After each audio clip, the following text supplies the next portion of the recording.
মুক্তিযুদ্ধের শহীদান শাহজালালের বাংলায় শাহজালালের বাংলায় বিপ্লবের ঠাঁই নাই শাহজালালের বাংলায় বিপ্লবের ঠাঁই নাই বিপ্লবের ঠাঁই নাই বাংলা শহীদ কুরাঙ্গা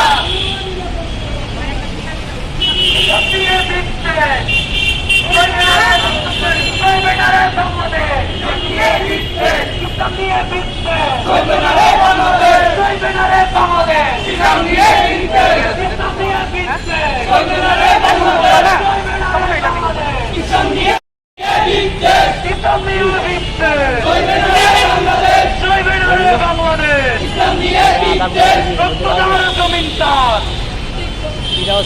বিদায় হো জমিদার রক্তদান জমিদার বিদায় হো জমিদার বিদায় হো জমিদার রক্তদান জমিদার লাখো শহীদের রক্ত কেনা চেষ্টা করো বাবের না লাখো শহীদের রক্ত কেনা নিজামদারি বাহানা ইসলামতের নিশানা ইসলামতের নিশানা নিজামদারি বাহানা নিজামদারি বাহানা ইসলামতের নিশানা ইসলামতের নিশানা বিসমিল্লাহির রহমানির রহিম।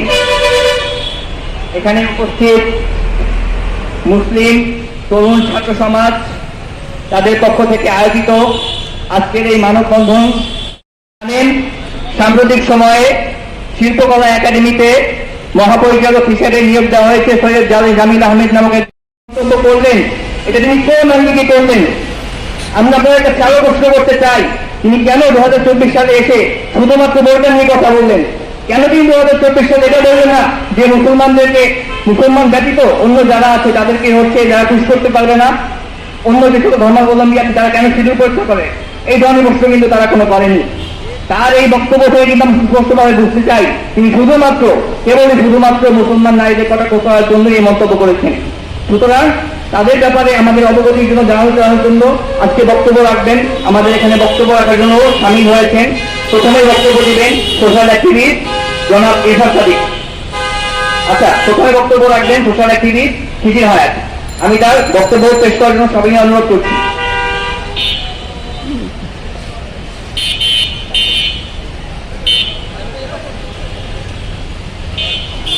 আসসালামু আলাইকুম ওয়া রাহমাতুল্লাহি ওয়া বারাকাতুহু।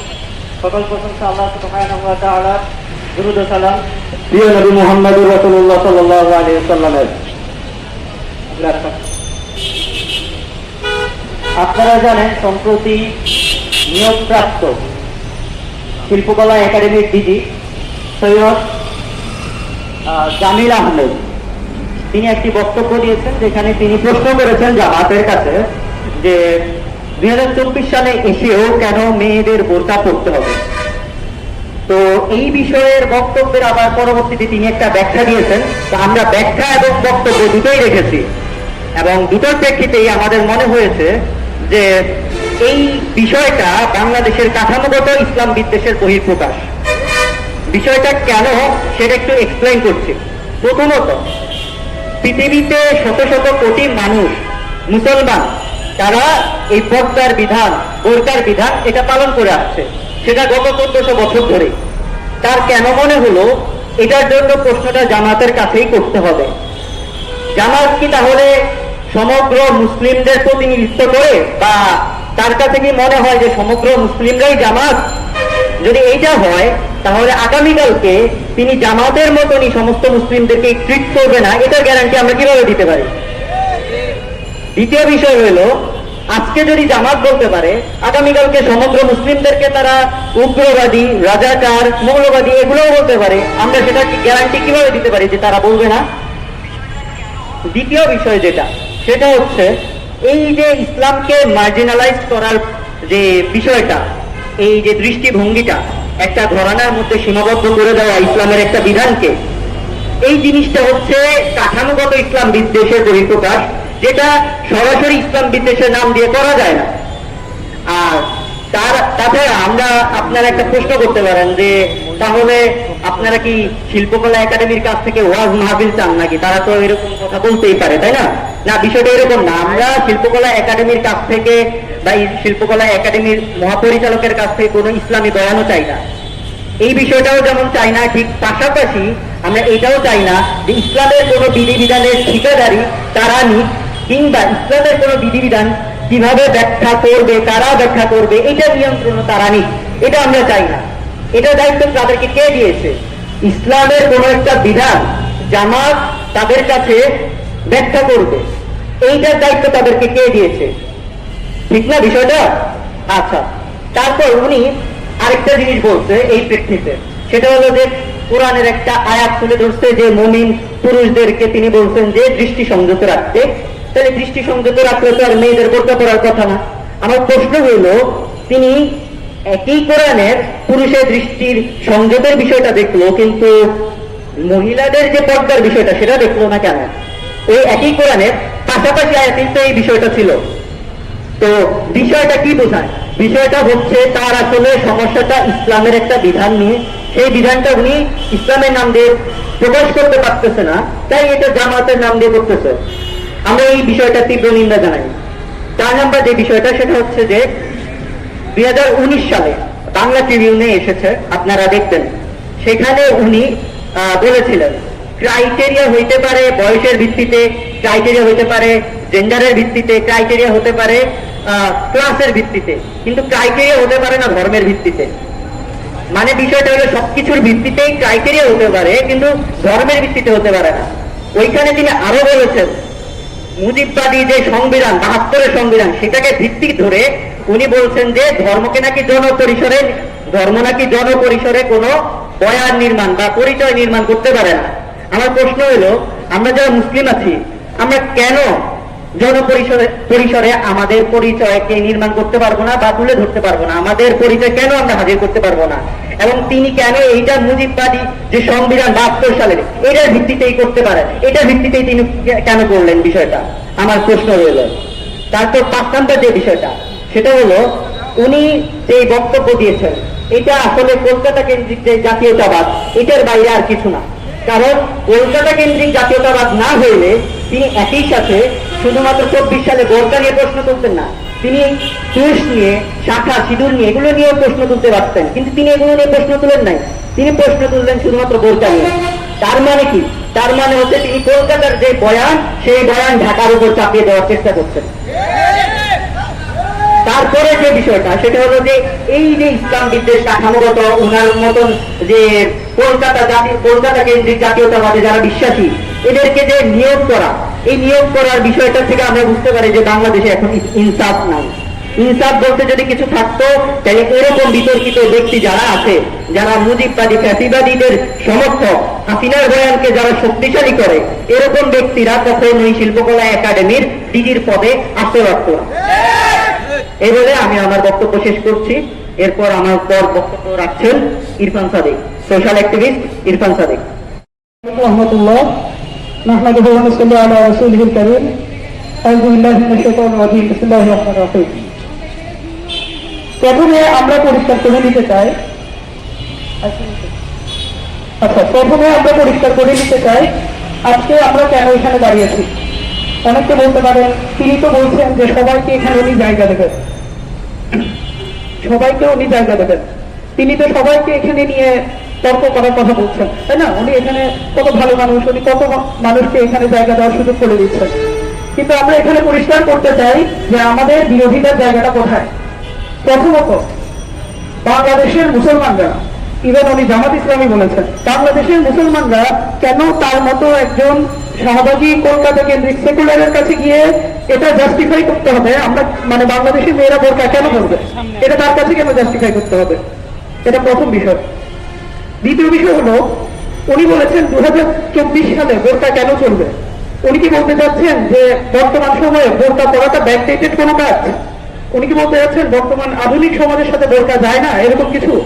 অথচ বাংলাদেশের যদি আমরা বলি যে বাংলাদেশের সেকুলাররা ছাড়া বা বাংলাদেশের হয়তো অনেকেই আছে ছাড়া বাংলাদেশের বেশিরভাগ নারীরা এবং বেশিরভাগ মা বোনেরা তারা এখনো কোনো না কোনো পর্যায়ে পর্দা করে থাকেন।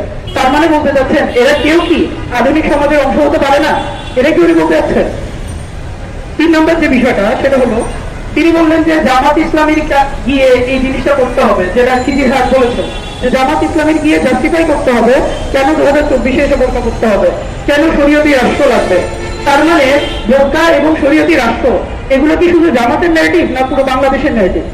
পুরো বাংলাদেশের সাধারণ মানুষরা কি বোরকা পড়তে চায় না, বা বাংলাদেশের সাধারণ মুসলমানরা তারা কি সরিয়া যায় না? কিন্তু সে জায়গায় এসে আপনি যখন শুধু জামাতের হাতে দিয়ে দিচ্ছেন, তার মানে আপনি বাংলাদেশের সকল মুসলমানকে একসময় জামাতের মতো করেই দমন পীড়ন করতে চান, যেভাবে শেখ হাসিনা করেছিল। ইসলামকে আপনি যখন জামাতের অংশ বানিয়ে ফেলবেন, তখন জামাতকে দমন পীড়নের নাম করে আপনি সকল ধর্মপ্রাণ মুসলমানদেরকেও দমন পীড়ন করা শুরু করবেন। তো তারা অ্যাকচুয়ালি কি চায়? তারা কি চায় বাংলাদেশ থেকে ইসলামকে মুছে দিতে? অথচ বাংলাদেশের আপনি যদি 1000 বছরের সংস্কৃতি, তারা বলে কিছু বছর আগে শুরু হওয়া মঙ্গল শোভাযাত্রাকে, অথচ বাংলাদেশের 1000 বছরের সংস্কৃতিতে কারা ছিল? বাংলাদেশের 1000 বছরের সংস্কৃতিতে হাজী শরীয়তুল্লাহ ছিলেন, শাহজালাল ছিলেন, পৃথিবীর এই জমিদারদের বিরুদ্ধেই লড়াই করেছিলেন। তো তাহলে এই লম্বা ইতিহাস এবং বাংলাদেশে বারবার যখন মুক্তির আন্দোলন হয়েছে, এই যে 2024 আন্দোলনে আসহাবুল ইয়ামিন, শহীদ আসলাম আবুল ইয়ামিন, সে নামাজ পড়ে গিয়ে শহীদ হয়ে গিয়েছে। যখন টিয়ার সেলের আঘাত ছিল, টিয়ার সেলের নিচে এখানের সাধারণ মুসলমানরা নামাজ আদায় করছিল। যখন আক্রমণ হয়েছে, তখন আল্লাহু আকবার বলে তারা তাদের মুসলমান পরিচয়টা জানিয়েছিল। এমনকি সেকুলাররা পর্যন্ত বলছে যে আল্লাহর নাম নিয়ে বের হয়ে যান, হাসবুন আল্লাহ বলে বের হয়ে যান। তারা পর্যন্ত তখন ধর্মকে ব্যবহার করেছে। আজকে যখন আপনারা বিজয় অর্জন করে ফেলেছেন, এখন ধর্ম হয়ে গেছে জামাত, ধর্ম হয়ে গেছে জঙ্গিবাদ। এই ব্যাপারটা বাংলাদেশের সাধারণ ধর্মপ্রাণ মুসলমানরা কিভাবে মেনে নেবে? এই জিনিসটা মানার কোনো সুযোগ নেই। অর্থাৎ আজকে আমাদের যে অবস্থাটা, সেটা হচ্ছে এই যিনি সৈয়দ জামিল আহমেদ, তাকে তার বক্তব্য প্রত্যাখ্যান করতে হবে এবং তার বলতে হবে যে বাংলাদেশের সংস্কৃতি এবং বাংলাদেশের যে ইসলাম, এই জিনিসটার কোনো কিছু ব্যাখ্যা করার এক অধিকার কলকাতাপন্থী এই যে শাহবাগীরা বা কলকাতাপন্থী এই যে সেকুলাররা, তারা একক অধিকার রাখে না। ইসলামকে ব্যাখ্যা করার কোনো অধিকার তাদের নাই। তো সেই জায়গা থেকে যখন তিনি এই ধরনের কথা বলেন, তখন বাংলাদেশের ধর্মপ্রাণ মুসলমানের অনুভূতিটা আঘাত আসে এবং আমরা আশঙ্কা করি তিনি যখন বলেন যে 72 সংবিধানের কথা, অর্থাৎ শেখ হাসিনার স্বৈরাচারী ফ্যাসিস্ট বাবা যে মুজিববাদী 72 সংবিধান দিয়েছিল, সেই সংবিধানের ভিত্তিতে উনি সমাজ থেকে ইসলামকে মুছে ফেলতে চান। তো ওই যখন আপনি আবার মুজিববাদী ন্যারেটিভ থেকে কথা বলছেন যে সমাজ থেকে ইসলামকে, ধর্মকে মুছে ফেলতে হবে, তার মানে আমরা আশঙ্কা করি এদের হাত ধরে আবার শেখ হাসিনার ফ্যাসিজম ফিরে আসবে। তো সেই জিনিসটা যাতে না হয়, আমরা সরকারের দৃষ্টি আকর্ষণ করছি। আমরা প্রধান উপদেষ্টা থেকে নিয়ে অবশ্যই আমরা আসিফ নজরুলের কাছে এই ব্যাপারটার ব্যাখ্যা আশা করছি।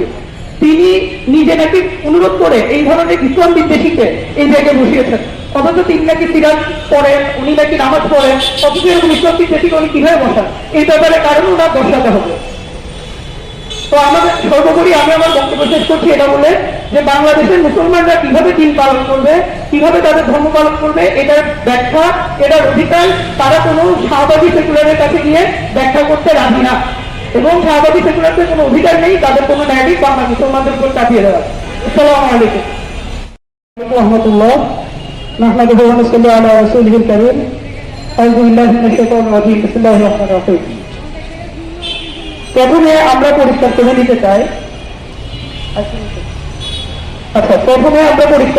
চাই, আজকে আমরা কেন এখানে দাঁড়িয়েছি। অনেকে বলতে পারেন তিনি তো বলছেন যে সবাইকে এখানে উনি জায়গা দেবেন, সবাইকে উনি জায়গা দেবেন। তিনি তো সবাইকে এখানে নিয়ে তর্ক করার কথা বলছেন, তাই না? উনি এখানে কত ভালো মানুষ, উনি কত মানুষকে এখানে জায়গা দেওয়ার সুযোগ করে দিচ্ছেন। কিন্তু আমরা এখানে পরিষ্কার করতে চাই যে আমাদের বিরোধীদের জায়গাটা কোথায়। প্রথমত বাংলাদেশের মুসলমানরা, ইভেন উনি জামাত ইসলামী বলেছেন, বাংলাদেশের মুসলমানরা কেন তার মতো একজন শাহবাগী কলকাতা কেন্দ্রিক সেকুলারের কাছে গিয়ে এটা জাস্টিফাই করতে হবে, আমরা মানে বাংলাদেশের মেয়েরা বোরকা কেন করবে, এটা তার কাছে কেন জাস্টিফাই করতে হবে? এটা প্রথম বিষয়। দ্বিতীয় বিষয় হলো, উনি বলেছেন 2024 সালে বোরকা কেন চলবে। উনি কি বলতে চাচ্ছেন যে বর্তমান সময়ে বোরকা পড়াটা ব্যাকডেটেড কোনো কাজ? উনি কি বলতে যাচ্ছেন বর্তমান আধুনিক সমাজের সাথে বোরকা যায় না, এরকম কিছু?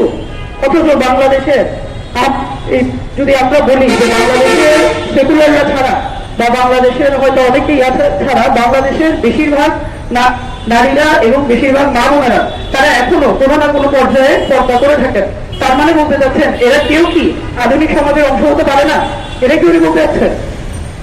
3 নম্বর যে বিষয়টা, সেটা হলো তিনি বললেন যে জামাত ইসলামীর গিয়ে এই জিনিসটা করতে হবে, যেটা খিজির হাট বলেছেন। যে জামাত ইসলামের গিয়ে জাস্টিফাই করতে হবে কেন 2024 এসে বোরকা করতে হবে, কেন শরীয়তি রাষ্ট্র লাগবে। তার মানে বোরকা এবং শরীয়তি রাষ্ট্র এগুলো কি শুধু জামাতের ন্যারেটিভ না পুরো বাংলাদেশের ন্যারেটিভ? পুরো বাংলাদেশের সাধারণ মানুষরা কি বোরকা করতে চায় না, বা বাংলাদেশের সাধারণ মুসলমানরা তারা কি সরিয়া যায় না? কিন্তু সে জায়গায় এসে আপনি যখন শুধু জামাতের হাতে দিয়ে দিচ্ছেন, তার মানে আপনি বাংলাদেশের সকল মুসলমানকে একসময় জামাতের মতো করেই দমন পীড়ন করতে চান, যেভাবে শেখ হাসিনা করেছিল। ইসলামকে আপনি যখন জামাতের অংশ বানিয়ে ফেলবেন, তখন জামাতকে দমন পীড়নের নাম করে আপনি সকল ধর্মপ্রাণ মুসলমানদেরকেও দমন পীড়ন করা শুরু করবেন। তো তারা অ্যাকচুয়ালি কি চায়? তারা কি চায় বাংলাদেশ থেকে ইসলামকে মুছে দিতে? অথচ বাংলাদেশের আপনি যদি 1000 বছরের সংস্কৃতি, তারা বলে কিছু বছর আগে শুরু হওয়া মঙ্গল শোভাযাত্রাকে, অথচ বাংলাদেশের 1000 বছরের সংস্কৃতিতে কারা ছিল? বাংলাদেশের 1000 বছরের সংস্কৃতিতে হাজী শরীয়তুল্লাহ ছিলেন, শাহজালাল ছিলেন, পৃথিবীর এই জমিদারদের বিরুদ্ধে লড়াই করেছিলেন। তো তাহলে এই লম্বা ইতিহাস এবং বাংলাদেশে বারবার যখন মুক্তির আন্দোলন হয়েছে, এই যে 2024 আন্দোলনে আসহাবুল ইয়ামিন, শহীদ আসলাম আহাদুল ইয়ামিন, সে নামাজ পড়ে গিয়ে শহীদ হয়ে গিয়েছে। যখন টিয়ার সেলের আঘাত ছিল, টিয়ার সেলের নিচে এখানের সাধারণ মুসলমানরা নামাজ আদায় করছিল। যখন আক্রমণ হয়েছে, তখন আল্লাহু আকবার বলে তারা তাদের মুসলমান পরিচয়টা জানিয়েছিল। এমনকি সেকুলাররা পর্যন্ত বলছে যে আল্লাহর নাম দিয়ে বের হয়ে যান, হাসবুন আল্লাহ বলে বের হয়ে যান। তারা পর্যন্ত তখন ধর্মকে ব্যবহার করেছে। আজকে যখন আপনার বিজয় অর্জন করে ফেলেছেন, এখন ধর্ম হয়ে গেছে জামাত, ধর্ম হয়ে গেছে জঙ্গিবাদ। এই ব্যাপারটা বাংলাদেশের সাধারণ ধর্মপ্রাণ মুসলমানরা কিভাবে মেনে নেবে? এই জিনিসটা মানার কোনো সুযোগ নেই। অর্থাৎ আজকে আমাদের যে অবস্থাটা, সেটা হচ্ছে এই যিনি সৈয়দ জামিল আহমদ, তাকে তার বক্তব্য প্রত্যাখ্যান করতে হবে এবং তার বলতে হবে যে বাংলাদেশের সংস্কৃতি এবং বাংলাদেশের যে ইসলাম, এই জিনিসটার কোনো কিছু ব্যাখ্যা করার এক অধিকার কলকাতাপন্থী এই যে শাহবাগীরা বা কলকাতাপন্থী এই যে সেকুলাররা, তারা একক অধিকার রাখে না। ইসলামকে ব্যাখ্যা করার কোনো অধিকার তাদের নাই। তো সেই জায়গা থেকে যখন তিনি এই ধরনের কথা বলেন, তখন বাংলাদেশের ধর্মপ্রাণ মুসলমানের অনুভূতিটা আঘাত আসে এবং আমরা আশঙ্কা করি তিনি যখন বলেন যে 72-এর সংবিধানের কথা, অর্থাৎ শেখ হাসিনার স্বৈরাচারী ফ্যাসিস্ট বাবা যে মুজিববাদী 72-এর সংবিধান দিয়েছিল, সেই সংবিধানের ভিত্তিতে উনি সমাজ থেকে ইসলামকে মুছে ফেলতে চান। তো ওই যখন আপনি আবার মুজিববাদী ন্যারেটিভ থেকে কথা বলছেন যে সমাজ থেকে ইসলামকে, ধর্মকে মুছে ফেলতে হবে, তার মানে আমরা আশঙ্কা করি এদের হাত ধরে আবার শেখ হাসিনার ফ্যাসিজম ফিরে আসবে। তো সেই জিনিসটা যাতে না হয়, আমরা সরকারের দৃষ্টি আকর্ষণ করছি। আমরা প্রধান উপদেষ্টা থেকে নিয়ে অবশ্যই আমরা আসিফ নজরুলের কাছে এই ব্যাপারটার ব্যাখ্যা আশা করছি। তিনি নিজে নাকি অনুরোধ করে এই ধরনের ইসলাম বিদ্বেষীকে এই জায়গায় বসিয়েছেন, অথচ তিনি নাকি সিরাজ পড়েন, উনি নাকি নামাজ পড়েন, অথচ এরকম ইসলাম বিদ্বেষীকে উনি কিভাবে বসান? এই ব্যাপারে কারণ ওনার বসাতে হবে।